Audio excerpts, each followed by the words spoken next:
So, yan mga idol. Meron ditong dumating na ano na isang project. Hintay lang natin si Kuya. Lalamove. Dadala dito sa Fairview. Alright. Shoutout kay Kuya.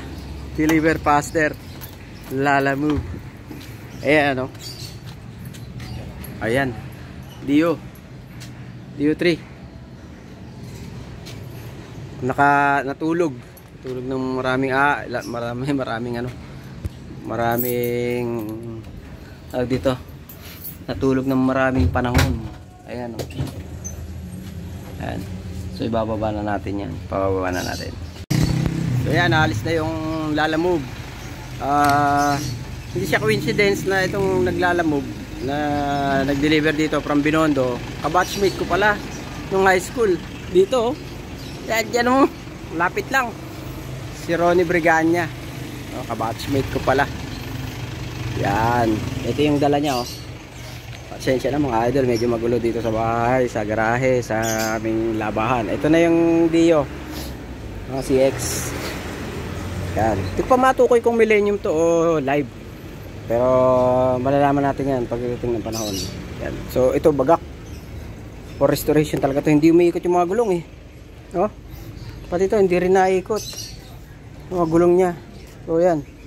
Makita niyo naman yung itsura niya. So hopefully okay pa yung harness. Ito. Oh yun oh, may kaibigan pa doon. Ayan. Oh, for restoration talaga to. Wala nang kopa yung ano power plug, tapos hindi rin mabuksan. Ayan o, yun okay pa, mayroong harness, stock na stock. Ayan ang ating next project.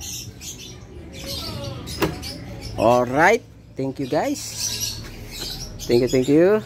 Oops, walang ano espada sa gilid tsaka yung ulo. So meron naman tayo dito, ayan yung mga kaha no, meron pa tayo dito. Tapos meron pa tayong spare na ano dito. Napakagulo po dito, alam niyo naman po talaga. May spare pa tayo dyan. So ito hopefully maayos natin to sa lalong madaling panahon. Thank you guys and God bless you. Ride safe sa lahat.